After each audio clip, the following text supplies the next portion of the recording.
Welcome again to my Instagram Wednesday question and answers. Your opinion on what's going on with Wonder K9. Oh boy. Unfortunately, I don't like to get involved with this kind of stuff. I have been receiving videos of allegedly a Doberman that died in a training facility and had feces all over the dog. I was sent pictures, but I haven't really said anything to anyone, but a lot of people have been sending me this and asking me, what do I think? Well, what do I think? When you as a trainer take on someone else's dog, it's your responsibility. Now, does that mean that if something happens, you can control the scenario?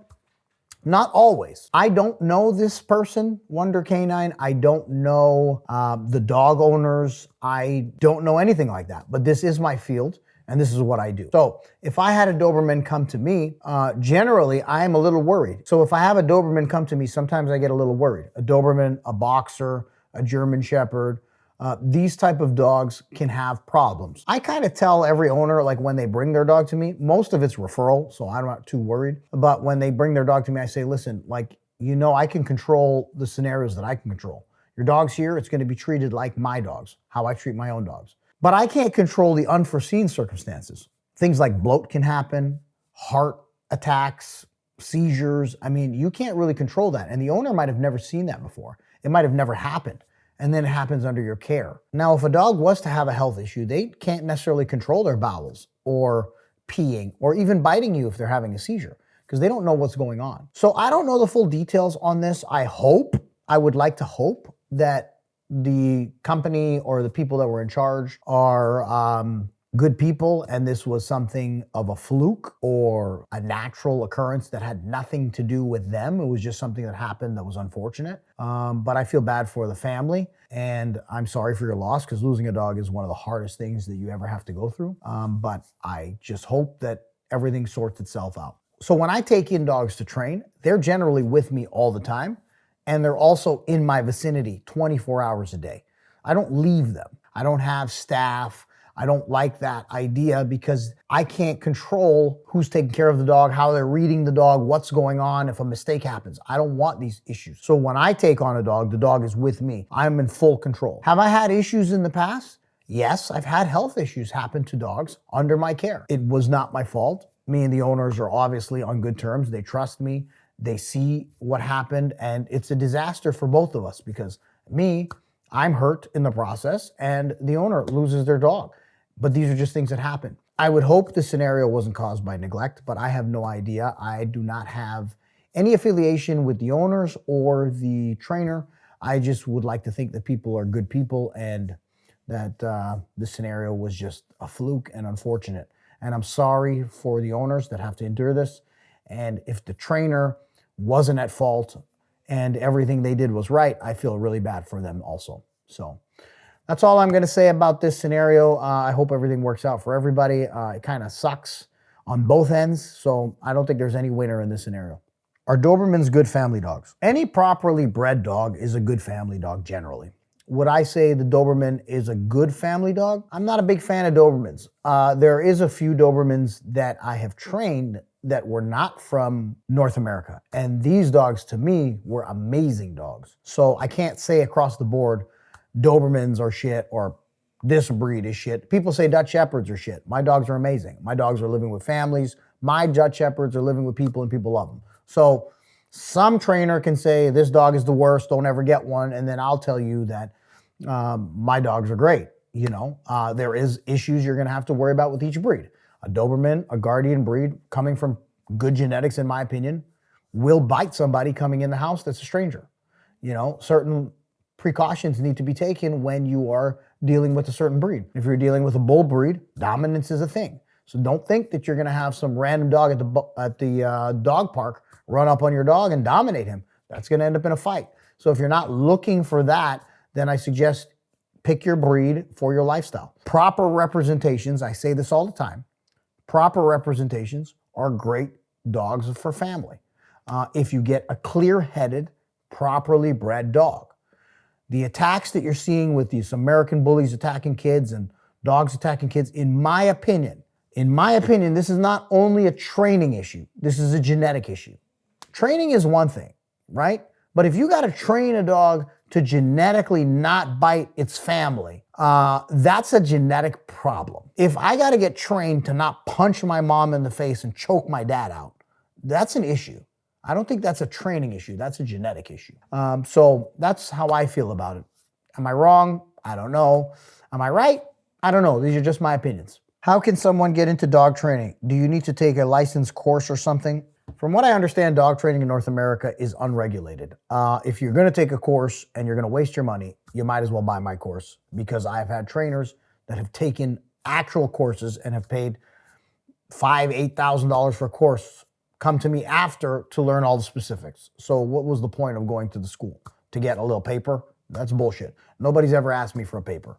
So, I mean, I don't know. I've never went to a real dog training school. I don't really have a certificate, but the credentials are in the proof. Ask me to bring out a dog. Ask me to bring out one of my 9 dogs, and then you watch for yourself. Bring a problematic dog to me and watch me train that dog in 5 minutes, and you'll see a scenario. So that's where the skill set is, right? It's not necessarily from school. Also, school nowadays is, in my opinion, safe. Okay, everything has to be safe. So they'll tell you what you should do, but they're not going to tell you what you have to do, right? They'll say this is what you should do, but this is not what you have to do. Because if they tell you what you have to do, it looks bad, right? So that's not real training. It's like saying, okay, you're sick. You go to the healthcare provider and they say, okay, take this pill. No, there's a prevention before you take the pill, right? You can prevent all these issues if you followed a certain guideline. And I feel like school is it's a money grab, in my opinion.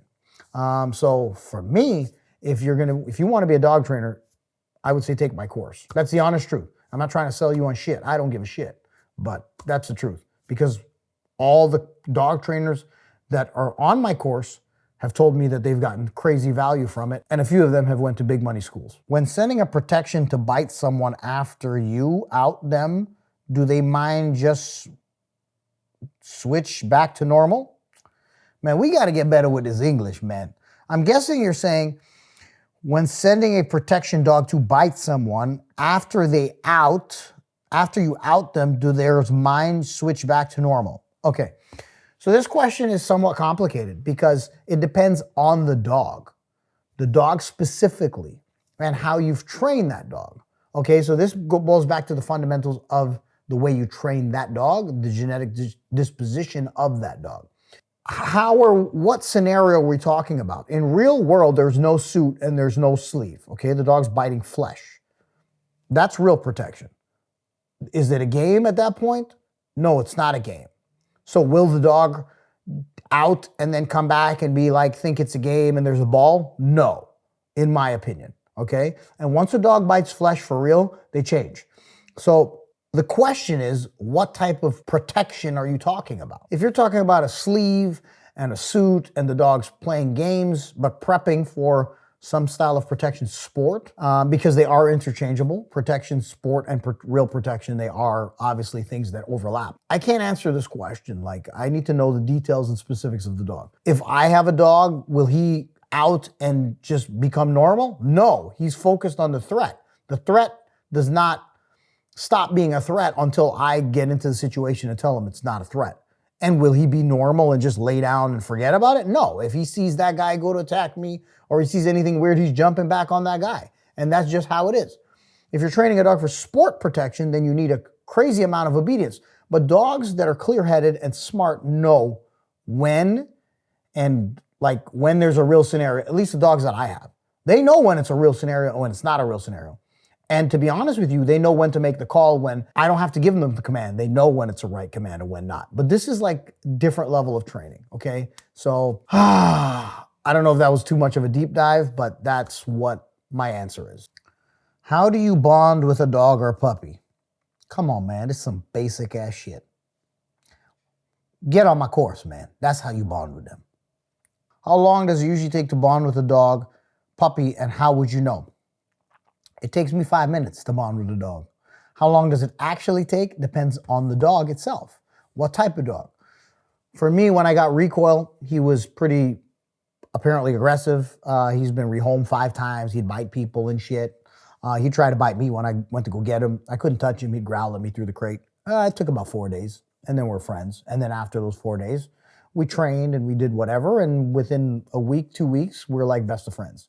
That's how long it takes. Most dogs bond really fast, depending on the dog. A dog that's very independent might not bond, but that's part of the breed. They'll bond, but it won't be the same as like a pit bull. To me, a pit bull's bond and a shepherd's bond to a person, or even a golden retriever's bond. A golden retriever is actually a properly bred golden retriever. The bond is crazy. That's why they can do service dog work and not require toys and stuff like that, because they love affection. Those dogs will bond a lot faster, and they'll have a stronger bond. You deal with different breeds, some dogs won't bond as hard, and their genetic makeup is different. So how long does it take? Depends on the dog. Relatively fast if you know what you're doing. If you have a girlfriend and you're boring as shit, and you guys, every time you pick up, you don't know what to say, and you bored, and you boring, and you take her to McDonald's, but you buy her a small fries, she might not bond with you, right? It might take long. She ain't gonna like you, period. But if you become fun and your conversations are good and she laughs and whatever, that's it, bro. It's over. That's all it takes. So this is all questionable on you and the genetics of the dog. How fun are you? How nice are you? How good are you at reading that dog and understanding what they're thinking and how they feel? And how are you at manipulating that? Meaning that if the dog's fearful, or the dog's scared, or the dog's unsure, how do you help that dog feel confident? This is all part of bonding. And it's the same with a woman, brother. So I don't know what you're asking this question for. You should know this already. Thoughts on Trump wanting to add Canada to the US? Jesus. Hey, today's question and answers is good, man. My thoughts on Trump adding Canada to the US. I like the idea. Is it something that's going to happen? No. It would be a mess. Canada is its own country. The United States is its own country. We are very alike in a lot of the ways that we think, values, systems, things like that. So it would be easier to incorporate it together, but will it happen? No. What people don't understand is you guys hear these things like Trump is doing this and Trump wants to take over Greenland and Trump wants to become part of Canada. These ideas sound crazy to some people, okay? But these ideas are not crazy at all, actually. You guys might think I'm crazy. What you're not seeing from a geographical, tactical point of view is that he's trying to be safe and make North America safe. In my opinion, that's what I see when I see what he's talking about. I don't see the bullshit that he's saying on the news, okay? Like, I'm taking over Canada or I'm taking over Greenland. I don't see that. What I see is he's tactically trying to strengthen the country or North America and to make sure it's safe if we do get into some crazy war shit, okay?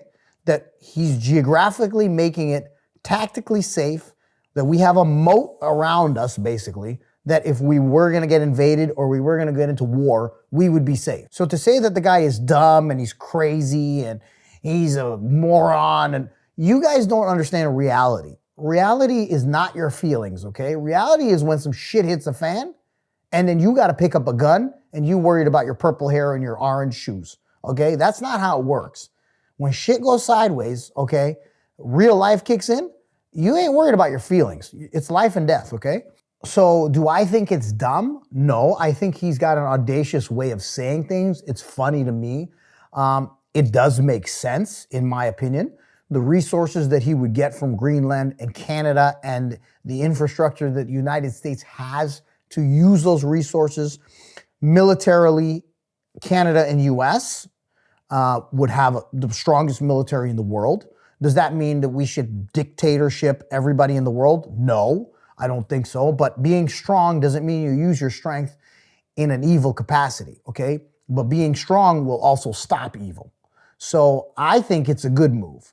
As a Canadian and an American, I think we just need a leader in Canada that could partner with Trump and we can work together. Trump is not a dumb person. Okay, I know maybe 10 years ago I thought he was an idiot, but I actually think he's a great person. I think he's a good person. Obviously, he's got his ways of speaking which might not sound nice to people and whatever. I don't give a shit about that, okay? I don't care about that shit anymore. This whole feelings nonsense and you worried about he hurt my feelings and he said something that hurt my feelings. Listen, the guy's got a tough job, okay? He's taking over a country that's shit and now he's trying to fix it. This is not an easy job. So lying to your face and saying that, oh yeah, I'm gonna do this, I'm gonna do that. That's what these past politicians were doing. You as a woman or you as a man, would you prefer your husband or your wife to tell you, baby, I'll do anything for you. I'll make sure everything's fine, and then stab you in the back? Or would you prefer someone that says, listen, babe, it's gonna be rough. This is what we have to do. This is the best option. What do you think? And let's move forward. And you're fat, so we gotta lose weight together. That's what you need, okay? That's not what you want, that's what you need. It might hurt in the beginning, but that's beneficial for you and beneficial for the country. And that's, I think, the way that that's what I think Trump is. So if you don't like that, well, we're gonna have a difference of opinion. But I think it's a good idea if Canada would to kind of merge with Trump. It's not gonna happen, it's not gonna happen. But if our new leader, because the one that we have is a piece of shit, he's an evil, criminal piece of shit. So if we can get somebody new that's capable and has good moral compass, we'll be fine. We need to get rid of this piece of shit, though, that we got here, because Canada's a disaster. But no, I like Trump. I actually like Trump, and I think he's great. Most of the people that have bad things to say about him will talk about what he says and how he hurt your feelings or he said something that was mean. Like, this is a bullshit. Reality is not about mean, okay? When somebody comes in your house, puts a gun to your head, you're not worried about mean at that point, okay? So you guys need to get a reality check. Not my people, because I know my people think like me, but you other people on the internet. What's something you do for yourself that makes you happy? Man, I'm a car guy and a motorcycle guy. I like my dogs, and I smoke cigars here and there. I like the gym. Does it make me happy? I enjoy it. I like training in martial arts. I like wrestling, jiu-jitsu, Muay Thai. I look at it as strategy and skill. I don't look at it as barbaric nonsense. I think it's a strategy and skill. I like racing cars, motorcycles. I have a track bike. I want to build a race car. This is just the way that I tick. So that's what I like to do for fun. One of my favorite things to do when I chill is to watch a movie and eat apple pie and ice cream. That's like my favorite thing to do. Have I done it? No. But that's what I like to do. My perfect life would be go to the racetrack or go do some kind of training or something like that. Come back home, eat apple pie and ice cream with my girlfriend or wife or whatever the case is, and watch a movie. That would be like my perfect day. Unfortunately, that's not a reality, so. But that's what I do. You plan on doing any litter soon, or do you currently have pups? I am having a litter actually right now. I haven't disclosed it to anyone because there's no need. But I have a pit bull litter probably coming soon. I don't like to talk about things or jinx anything until pups are on the ground, but I will be having a litter. And I probably this year will have a hybrid litter and a Dutchie litter. Happy New Year. Hope all is going well. We hope to see you. I don't know if I can get away. I'm supposed to take a dog into Thailand and do a seminar there, and even that's becoming very difficult for me to get out to do. So we'll see. I wish you the best with your wedding. And I'm not sure if I can make it, but thank you for everything. And I wish you guys the best. And I hope you are staying safe. That's the end of our question and answer today, guys. I hope everything's good. We're in wacky times right now, whether you're left or you're right. I hope you're doing well. And try your best not to be a piece of shit, okay? You guys have a great weekend, and I'll see you next week.